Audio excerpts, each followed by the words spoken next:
put yourself under pressure.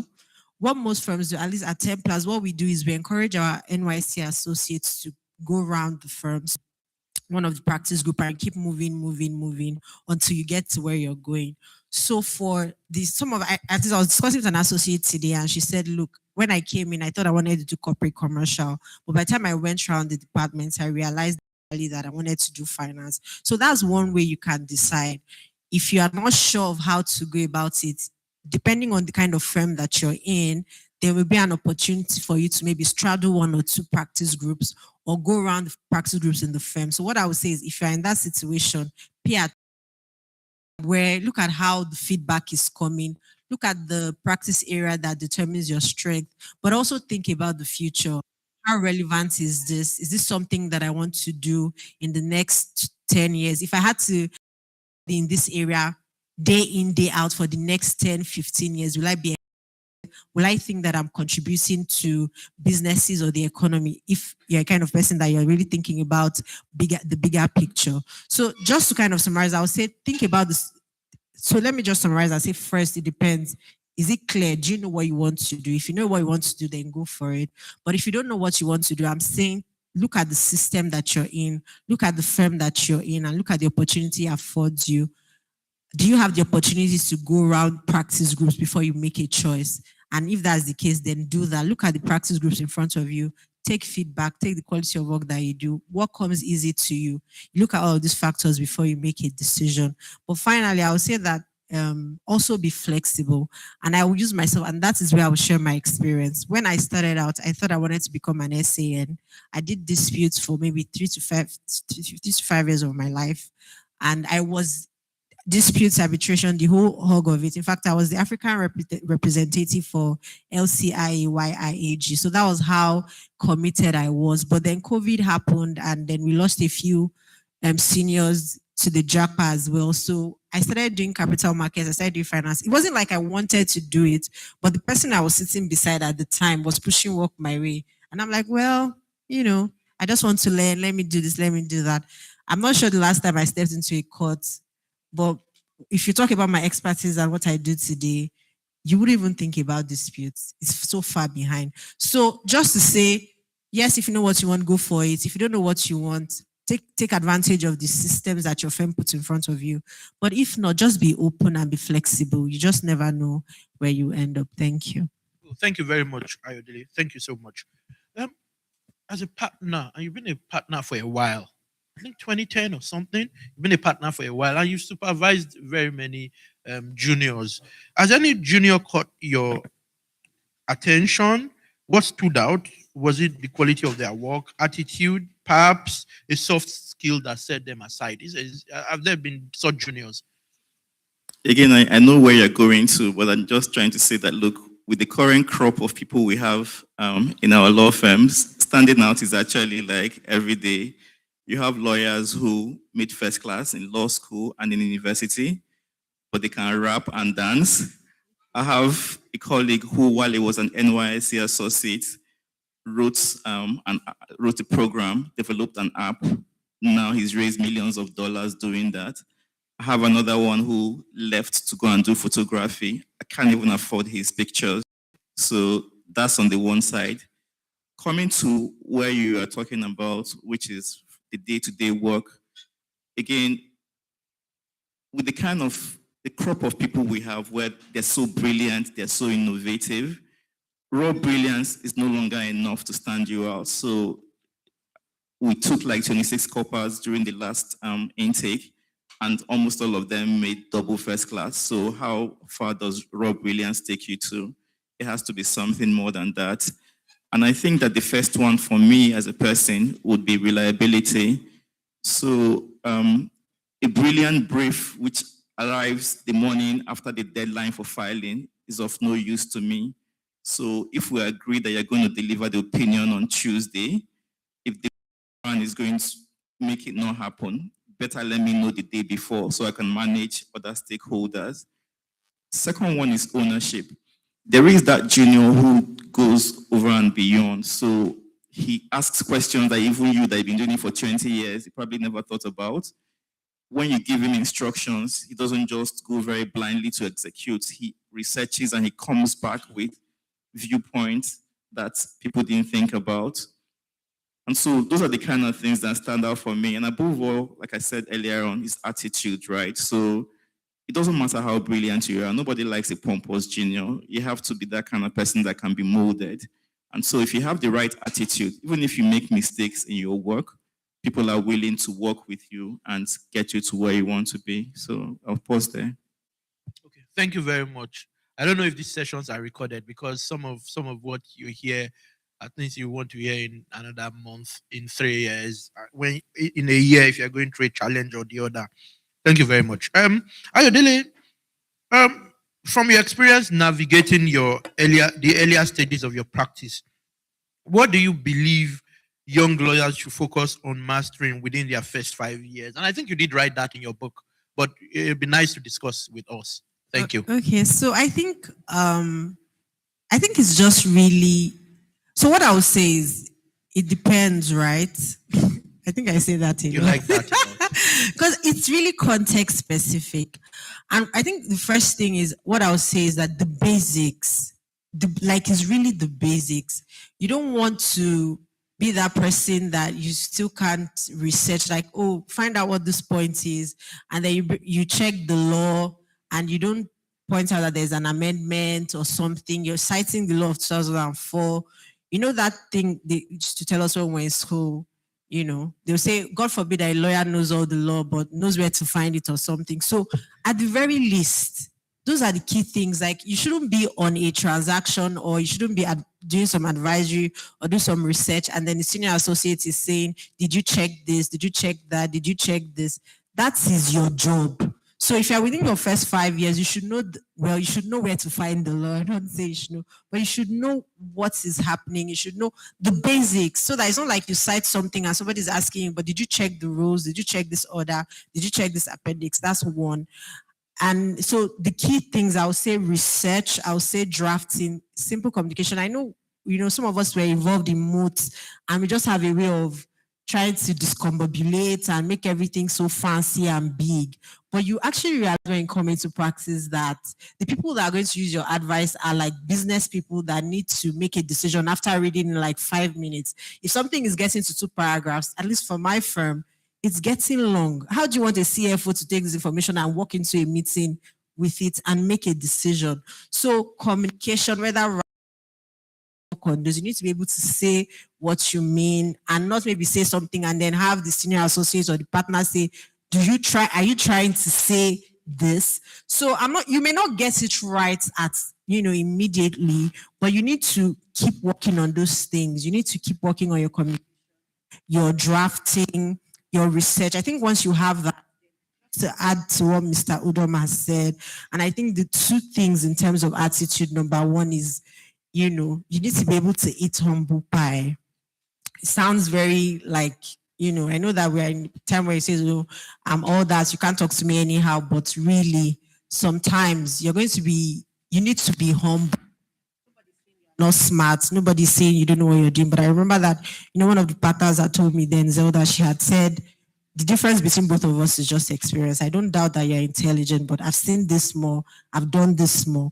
So when they tell you some things, because they've seen it, you need to be humble enough to know that there is that gap between what you know. And then, of course, attitude, like Mr. Udom said, you have to be teachable. You need to know that you don't really know so much. And sometimes that teaching may not come from the firm alone. It may also come from the clients that you serve.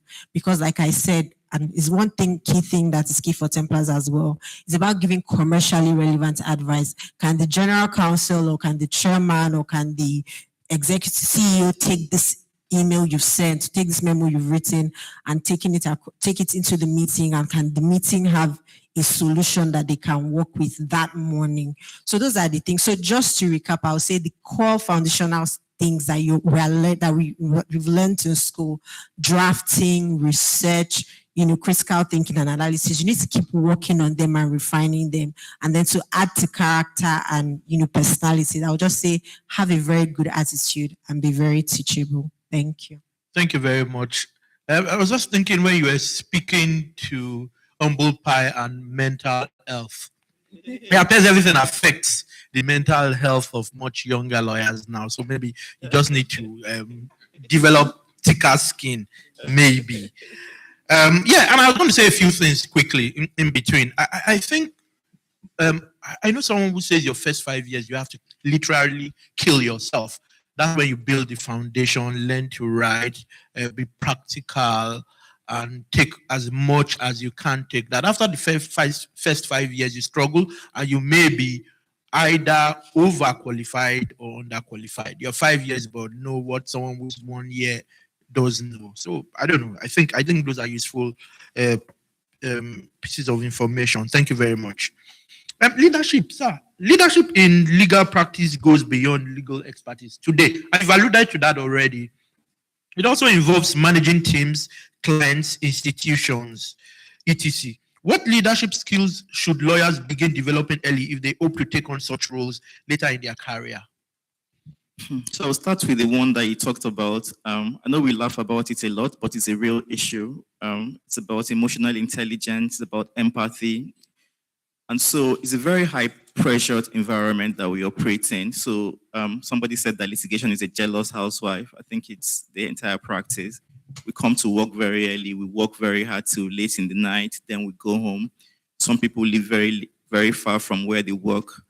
And so sometimes when you step away from the actual matters that the firm is handling and then look at the individuals, a lot of people are struggling. And so in terms of leadership, you won't be able to attract and retain the best people if you don't have emotional intelligence. It has to go beyond just the work. You have to take an interest in the individuals. That's very important.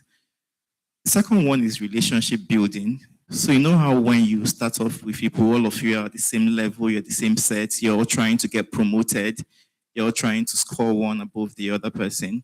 But that's actually when you start building relationships. Some of the people that I started off practice with are judges today.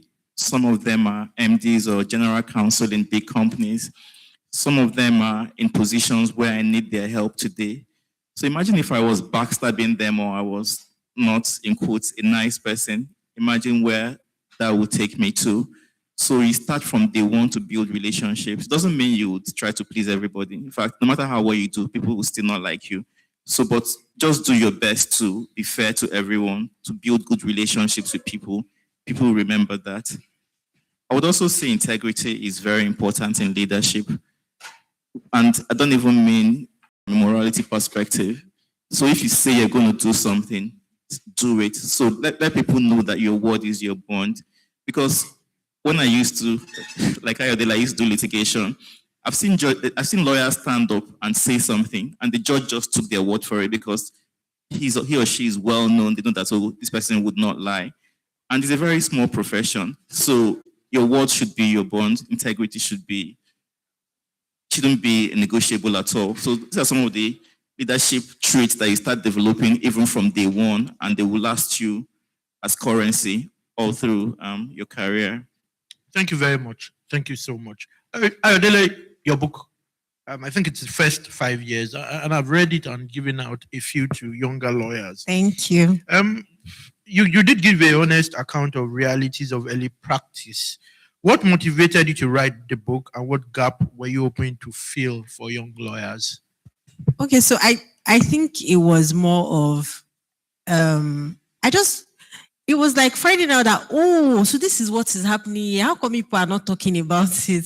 And it was just like, it was just realizing that this is actually real, and things are really happening, and nobody's talking about all of these questions. Like, I remember when it was time to special, like when I was having my special, I thought I wanted to be I didn't even realize that I was moving from litigation.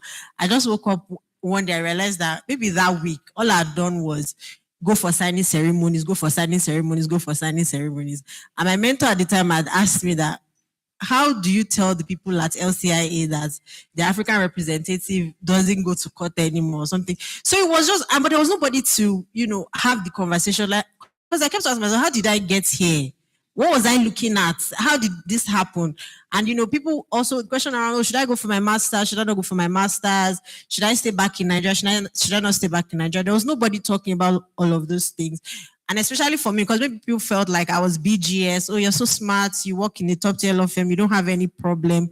But there are all of these questions that nobody was answering. I couldn't find anybody talking about it. I couldn't find anybody giving not necessarily telling me this is how to go about, this is what you should do, but just having conversations around it. Because if you go to LinkedIn, everybody's just announcing and saying, this is what happened, this is great, congratulations to me. But all the conversations that happened beneath, nobody was, there was no place to have those conversations. And I felt, well, I don't necessarily have advice to give, but I can at least beat a path for those coming behind me to let them know that you may have to deal with some of these issues in future. So for me, writing the book was just to kind of be like, should I say a forerunner, to kind of point people that are coming behind me that, well, I'll give you heads up. I may not know the answers to this question, but I just want you to know that these are some of the things that you deal with in the first 5 years of your career. And so that was it for me. And for a lot of feedback, it's a great book, and I'm not trying to sell, but being very vulnerable, talking about like work-life balance is very different, because sometimes when you are having a conversation as a young associate, when they say they want you to be reliable, it looks like it means that you may not have weekends because you need to be reliable. So Saturdays and Sundays are gone on in poof. You have a relationship, you have life after work, you have parents to take care of, you have siblings. There's all of that, but nobody is saying that this is what it entails. You have to be an entire adult. You have to be an entire professional. You're putting out fire at work. You're putting out fire at home. But nobody comes to the office. Nobody is saying anything. And then you find out that, oh, somebody's mother just died. But why are you in the office? Why are you doing this? I remember I had a colleague then that put to bed. I was sending an email. Like, she literally just put to bed. I'm like, what's happening here? So those are some of the things. But I just felt like nobody was having the conversations. Like, not necessarily saying this is the answer, but letting people know that these are parts of the things we need to deal with in the legal profession. And to me, just putting my voice out there was very, very important. Thank you. Okay, thank you very much. I could see Mr. Chief Ogba, your supervising partner, nodding. Would have questions after. Now, I think we'll be done in, 5 minutes, and we'll take questions. First, you, Leonard Silk. Thank you. There are many leaders, law firm leaders, partners. Some say they are partners and there are partners. For you, what distinguishes a successful partner from another in terms of leaderships? What qualities, what features, what do you want to see? What do you think? There were many partners, but you were managing partner. Why was it you? Why wasn't it someone else? What did they see? What do you think at 10 years, at 15 years, at 12 years, others should see in you? And it's similar. You have a number of directors, and one is selected as a managing director. What features, what qualities should you possess to be first amongst equals? Thank you. This one is a setup. So there's this old story about the blind men that went to see the elephant. So because they couldn't see the full picture, they basically were touching the body. Some people came out thinking, oh, an elephant is just like a tree because they touched the legs. Some said it's just like a wall because they touched the side.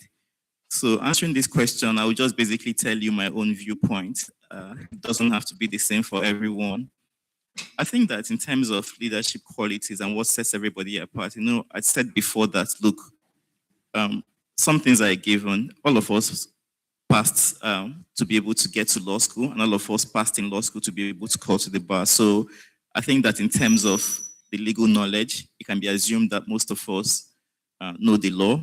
In fact, most of us even know how to apply the law. It has to be something beyond that. And so I think that first of all will be judgment. Some people with the same set of facts, with the same set of knowledge, would make a right judgment call. Some would make a wrong judgment call, but everything depends on context. I think there's also something that they call foresight. And so if you look at some of the law firms that we all admired when we were in university and law school, they are not the law firms that you've been calling their names all afternoon. And so what is that thing? What is that leadership that helped carry some, project some up until today? And what is it that brought some from nowhere into the limelight? some of the attributes that made people successful 30 years ago might no longer still be relevant today. I mean, when I went into practice, and I really alluded to this earlier on, everybody wanted to do finance because there were all those big NLNG, Shell, IOC transactions happening.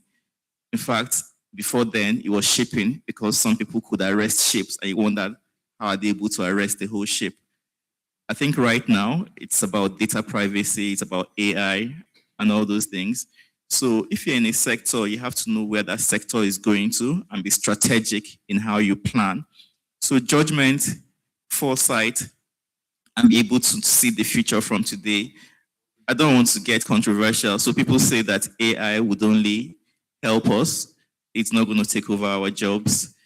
I'm sure that, you remember when we started practice, most law firms had typists. And so those typists, basically, the lawyers wrote the thing in longhand, and then the typist to type it for you. I'm sure when they brought computers, typists thought, okay, we just learn how to use computers and we'll continue doing the work we do. But I don't know any law firm that still has typists today. Everybody, including the learned silks here, type their own briefs themselves. People thought at one point in time that it wasn't possible to get medical care without having a doctor come to your bedside and feel your pulse. I can't remember the last time I went to the clinic. I get everything over the telephone because the HMO provides telecare. So you speak to the doctor over the phone and then you get your medicine. In fact, they even ship it to you. You don't even have to go to the pharmacy anymore. Most people here who know about stock trading and all that, I don't know if you still have stockbrokers. There are apps now that help you buy your stocks. People thought that if you're going to give somebody your money, you have to see them face to face and hand it over to them and they give you a slip. I can't remember anybody here who still walks into a banking hall. Everything is done digitally. And so if you're going to be a leader 30 years from today, or even 10 years from today, or even 5 years from today, you can't just be doing things very well the way they're being done today. You also have to start thinking about the future and how things might be different. I know you said 5 minutes, so I would pause. Okay, thank you very much. I don't know if anyone here has signed a check in the last 1 week. Question for you to think about and the future. Law is getting more and more competitive. You meet brilliant people, young lawyers, and you can't distinguish. In your view, what are those things that you think can set or can distinguish a budding lawyer? One who is, say, 5 years, max 6, 7 years. What are those things, features that you're a young lawyer, but to be different, this is one thing you may have to do that will set you aside?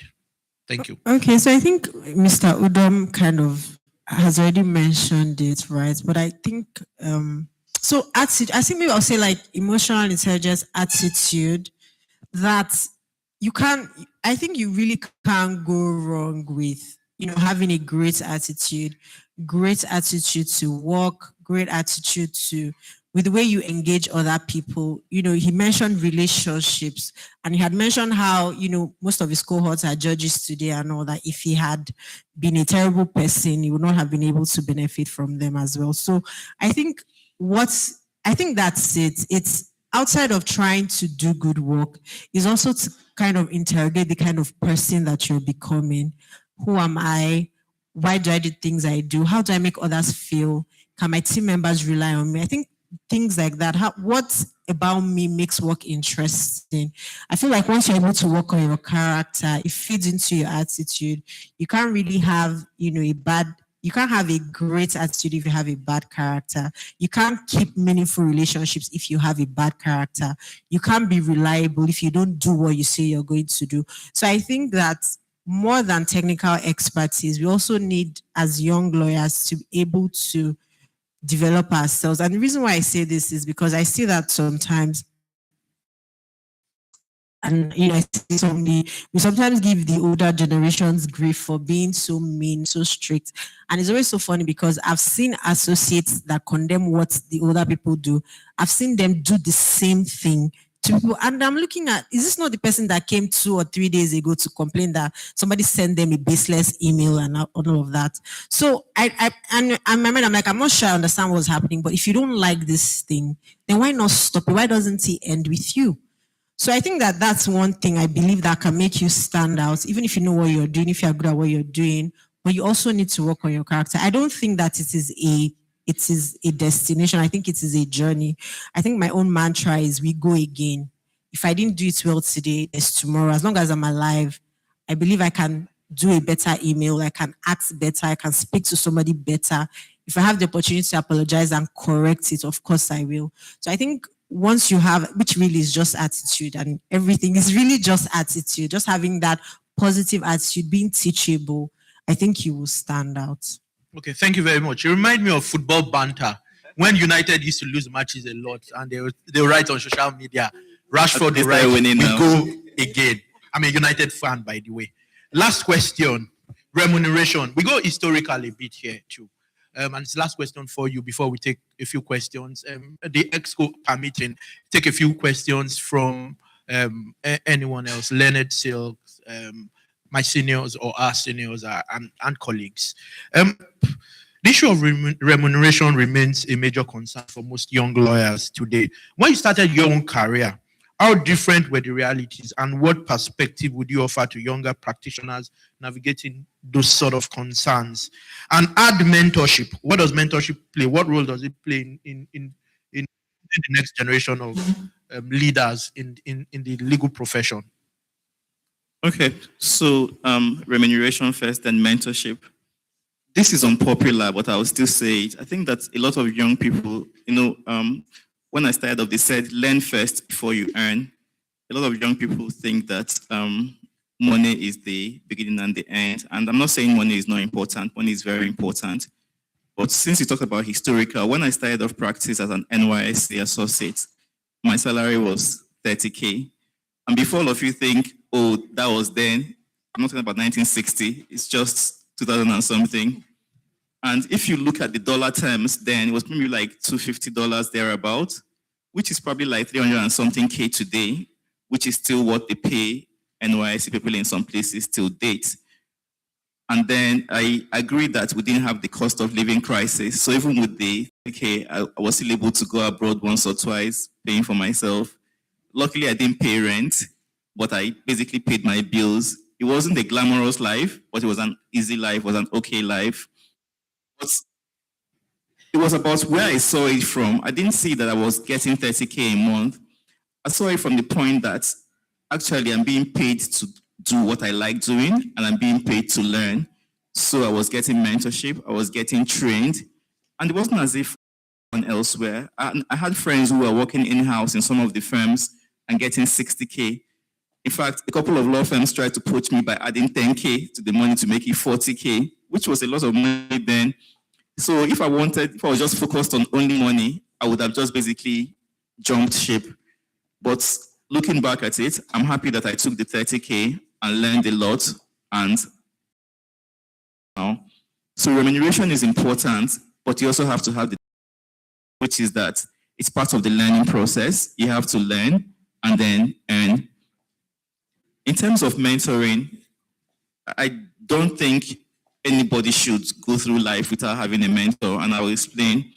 So you know how to get from point A to point B, you mistakes, and then you learn from those mistakes, and then you emerge at the point. What mentoring does for you is that it gives you a shortcut. So you don't have to make the same mistakes if some other people have made them, and can guide you along the right path. Now, bear in mind that not everyone is lucky to have their role models accessible to them. It could be that the person you admire so much is someone you know from afar. You can't get them to mentor you, which is what they call shadow mentoring. You actually learn from people at afar. So you don't have to be in the same room with Dangote to learn from how he manages himself. He has all that money, but it's not so flashy. That could be something you learn. And your role model shouldn't be one person. You can learn different things from different people. And mentoring is not just when they sit you down and teach you or talk to you.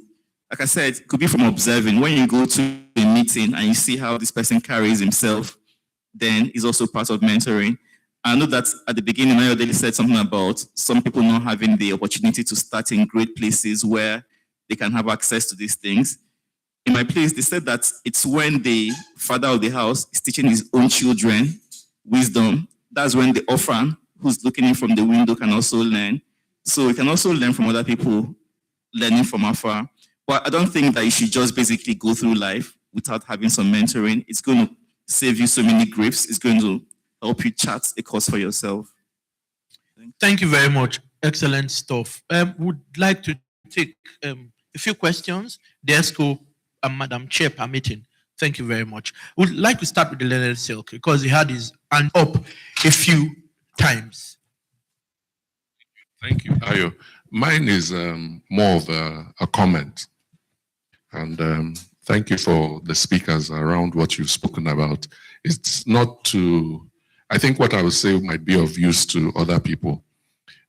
When I started practice, having done my first degree in the East, we believed that the zenith of law practice was going to court, and any lawyer who couldn't go to court, as they will say from where myself and Reginald are from, they'll say that he cannot speak for himself. He can't, I don't know the direct translation. What it means is close to, you can't liberate yourself, you cannot speak up for yourself. And the height of disgrace towards that could be meted to a lawyer was that he could not move emotion. So I went in with that mindset, and I started in a big law firm at the time, and I insisted, I did a little bit of commercial practice, but I insisted on doing litigation. But later on in my career, in the middle of my career, I did solicitor's work and did a bit of finance. What finance did for me was the ability to skim through papers very quickly. I then realized that when I'm looking at a pleading that is 20 pages, I can skim through it in 5 minutes, because when you have read 120 and 200 pages on a regular basis, 20 pages is like, pressing, playing a game on your phone. It's very easy. So what I want to say is each side of legal practice complements the other. When you now sit as an arbitrator, you will now see the limits of drafting or the inelegance of drafting, because when you're sitting as an arbitrator, the agreements are stark. There's no one to explain what the intention was. It is the bare words and language. If someone intended something else, it's immaterial. Then the next point I want to make is, sometimes I've seen this happen in practice. You might hire someone that is a double first, but some people burn out at different times of their life. Some people burn out at the beginning of their practice. So what I mean by burning out is that you do not see the application of that double first in the person's work as a practitioner. What it is that person has not shown up. He stopped showing up when he was in university. When he came into practice, he came in wearing his laurels, saying, oh, I had double first, I had 2-1-2-1, what is all this thing? So because they did not show up, the intellect or that ability that they have is neither here nor there. It is latent, it is not patent anymore. So that becomes another problem. Or some people in the middle of their career, maybe they are now 10 years post-score, or they've been working for 10 years at the same place. At 8 years, they burn out. Their burning out might be they have now assumed that they have done so much work at a certain stage of their life that they do not need to do anymore. So it will now be like what we learned in O-level economics, diminishing returns will set in.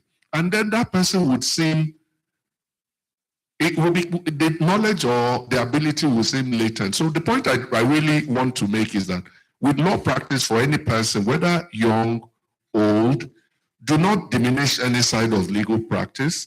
Each one complements the other, even though they require different skills, and equally realize that law whichever field of law you decide to, you decide as a young practitioner or as any lawyer, it requires you showing up. What I mean, it requires your dedication. It's a way of, law is not like, with due respect to certain professions, it's a way of life. It's not something you go at the weekend and you keep it aside, you hide it under a bushel. One key skill I think any lawyer should have is curiosity. Never stop being curious, because curiosity is what stokes you to want to search and want to know more. Thank you very much. Thank you, Leonard Silk. Although curiosity killed the cat too. Just joking. Oh, you got a question. And then would like to take at least a female after him. And then that be it. Okay, thank you very much. I must commend the speakers. Basically, I think it's been very clear. Everything you've said has been very clear for those who have ears to understand. But I just wanted to add one thing that guides all of us, or should guide all of us. Whether you're a junior, you must be humble in all things. And somebody giving you assignments is not because he hates you or dislikes you. I remember my first boss of sorts, Chivaki Delano. I remember the first day I went and I did what I thought, well, it wasn't good, not because I lacked experience. He didn't start shouting at me and ranting. He called me into a room and said, Chidi, what happened? Believe it or not, it helped me in dealing, because by the time he asked me what happened, I explained to him, and I have never made that mistake again because of the way I was corrected. I also remember my next boss, Chief Akonde, and when somebody talked about being paid 30,000, I smiled, because when some of us started practicing, even Chief Williams, who was the leading firm, did not pay 2,000 naira. But that's a talk for another day. And this was like the season when bankers were paid 5,000 naira. So it wasn't the cost of living at the time. And I mean entry-level bankers. But the point I'm making, first I walked into his chambers, he gave me 5 files. And I had to manage 5 courts to go to. It taught me a lesson on how to manage time. These are lessons that no law school teaches you. Because I now learned which judge sits at 9 o'clock, which one sits at 9:30, which one sits at 10 o'clock. And by the time you juggle it that way, I was able to deal with all 5 matters. And that's all I have to add. Thank you so much for your time. Thank you very much, sir. Would we have one female contribution? That'd be great. Oh, okay. Thank you, ma'am. Thank you very much for this section. My name is Barry Favor, and I have 2 questions.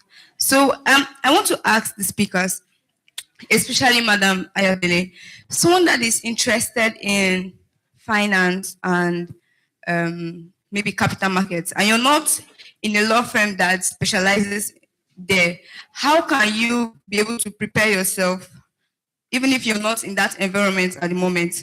So, and then secondly, how can I also get your book that you talked about? Thank you. Okay, thank you. I'll start with the book first.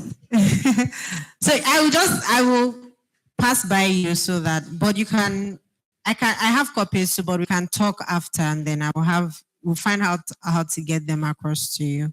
Then how to if you're not in a firm that does finance and capital markets, how do you develop, should I say, expertise or knowledge in it? I think it's a question that a lot of people have asked me, and it's still something that I'm figuring out the answer to, because one key thing about the kind of work that we do is actually, I don't say sadly, is that you learn by doing. Your experience actually comes by doing. So even if you read and rack up a few things, there's still a limit, because some of the knowledge and its application, it's because you are now applying and doing. So I think that's just but what I would advise is that I know that there are a few, maybe should I say there are a few peer groups, some, I don't know what to call them. There are some textbooks that you can read. I think a very good one is Richard Kaunan, Taking Security. I love the book. It talks a lot about types of security interest. And I think that as a finance lawyer, that's one thing you really want to know. So I would really recommend that to you. That's a very good starting point, and you can just read other things. But I think more than learning and reading, you need to find a way to get get your hands dirty and get into the action. So while you are preparing, I would advise you to maybe make a list of 3 or 4 possible firms you can join. Find out 1 or 2 people in those firms and ask them to prep you and help you prepare for interview so that you can join. Because ultimately, you actually learn by doing. So I don't know if I answered your question. Just to summarize, read. You can read, pick up some things, but I recommend Richard Calnan, Taking Security. It's a very good book. And then you can speak to people that are in firms that do this kind of work so that you can actually do the work. Because that's how you learn. You learn by doing, sadly, but that's how it works. Thank you. Okay, I will speak to her. I have copies, so she can just talk to me after the meeting. I'll speak to her. Do you have Thank you. thoughts, sir? I would say also join the SBL section on finance. So when you hang about people that do that, that has a way of permeating, and they will talk about opportunities as well. So join peer groups like the section on finance as well. And I'll add one more thing. 2 things. First, start reading and writing about it. You'll be shocked someone would see what you're writing and want to give you an opportunity. Secondly, maybe you are looking at the wrong places. Maybe you're looking at tier 1 firms alone. There are probably tier 3 firms that are damn good at just that area. I know 1 or 2, but I wouldn't want to start mentioning names here that are either very good in capital market, and you see them in many of the deals, or finance. So maybe you need to look more and speak to more people. I think the Bible talks about multiple of counsel and wisdom being insane. Thank you very much, ma'am. I think we'll call it a day. And we have our gifts, right? We try to be creative. We'd be giving you books, I believe, not plaques. I'm sure you have 100. I've seen at least 50 in your office. And I've seen a number in your office too. So maybe you don't need more for now. We'll just give you books. And I think you'll find them. And my colleague Bamiji will do us the honors of Sir, giving you. before we have a question online. Oh, sorry about that. Final question. It says, question for Mr. Udo. Realistically speaking, and looking at the current trends, do you think the legal profession in Nigeria is on the right trajectory? Yes.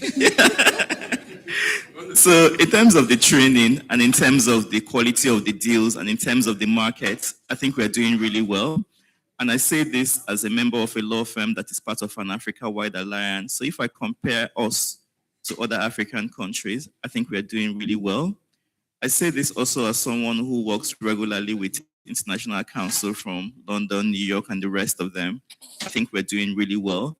This is in terms of the technical expertise. I think we could do better in terms of succession planning. I talked earlier on about the firms that we used to admire 20, 30 years ago, which are no longer here today. Whereas abroad, you have those firms that are 100 years old, 200 years old. So we should build more institutions. I think we should also talk more about wellness.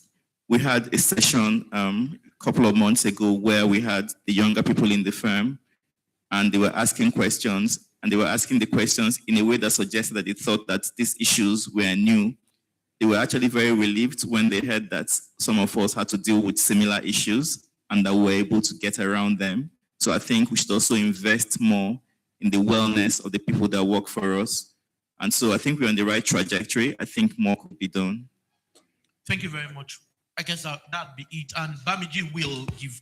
And for you in particular, we do have a nice perfume. We thought in celebration of the International Women's Day, we should give you something. Thank you very much. Thank you. A great book too, sir. He would present those books, Bamiji. Thank you, everyone. And we truly believe you enjoyed the session. Thank you. Thank you. Thank you very much, Chair. On behalf of the CLE Committee of the MBA Lagos and the executives of Nigerian Bar Station Lagos branch, we present this to you. Thank you very much. And sir, thank you very much for honoring us with your time. On behalf of the CLE Committee of MBA Lagos and the branch, we present this to you. Thank you very much, sir. Thank you so very much to the CLE committee and to our speakers. You can see that in everything that we do, we try to reflect a bar without barriers, inclusion. We try to strike a balance, and I hope that we have all benefited from the knowledge sharing session that we just had. Yes, the sessions are recorded. You go to our YouTube page.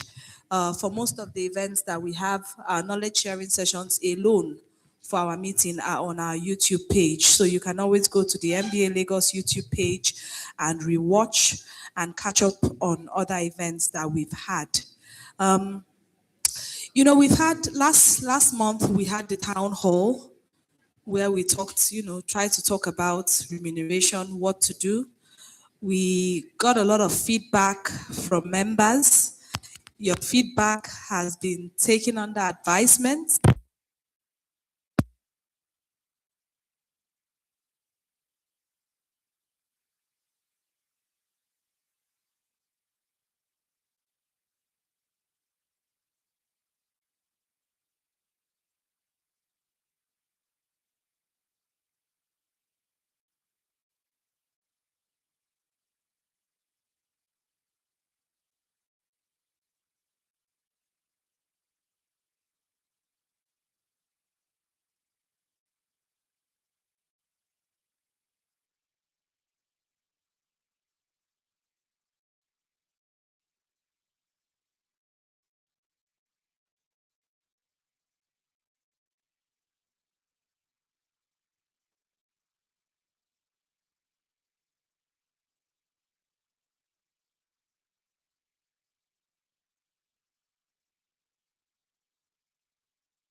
Let's give it a minute, please.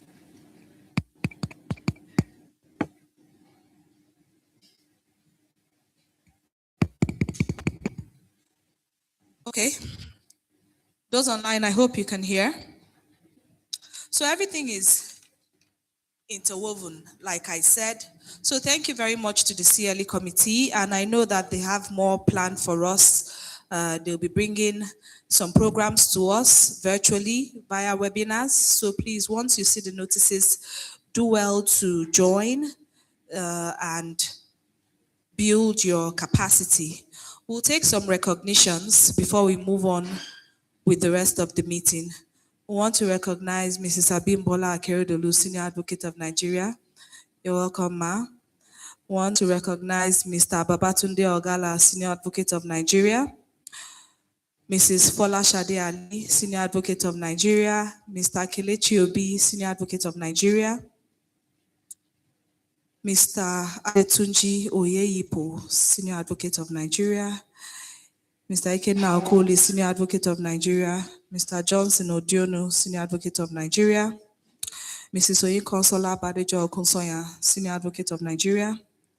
Mr. Aderemi Oguntoye, Senior Advocate of Nigeria.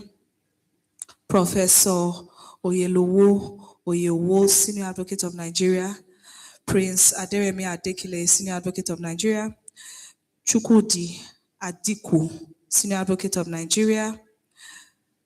Chuks Nana, Mr. Bobby Joma, Mr. Chidi Anya, Mrs. Abietam George, Mr. Chike Kweme, Mrs. Chinyere Obasi of FEM, Mr. Chris Agonu, Mr. Chukuma Eziala, Mrs. Foluke Akimuladun, Mrs. Esther Jimo, our immediate past vice chair, one of my faves, Mr. Olabisi Makonjola, our immediate past chairman, Mrs. Getty Emeka Iloebunam, the Vice Chair of the Welfare Committee, Mr. Lipo Shoeton, Mrs. Marianne Jones, former Vice Chair, Mrs. Gloria Egonu, former Social Secretary, Mr. Hannibal Uwaifo, Senior Advocate of Nigeria, Mrs. Morenike Obi-Farinde, Mrs. Omolola Iku, Mrs. Omolara Jinedu, Mr. Ikechukwu Onodi, Mrs. Joy Umzube, former treasurer, Mr. Desmond Ogba, Her Worship, Ayomide Adekule Fatokun, Mr. Femi Fajolu, Nonso Azi, Mazi Okechukwu Nebu, Mrs. Olubumi Fayokun, Osahan Omori, Kenneth Kele. We'll continue our introductions after intermittently. Please, for those that we have not recognized, we will recognize you. For our learned silks, benchers online, sometimes we may overlook. Maybe you can help us by indicating so that we can point you out and recognize you. Thank you so much for coming for the meeting. So we'll quickly move on to the presentation of the February financial report by the Treasurer.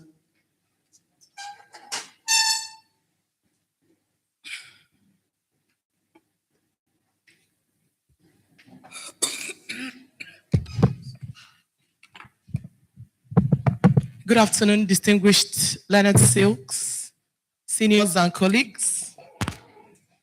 The financial report for the month of February 2026, income and expenditure for the month ended 28th of February 2026.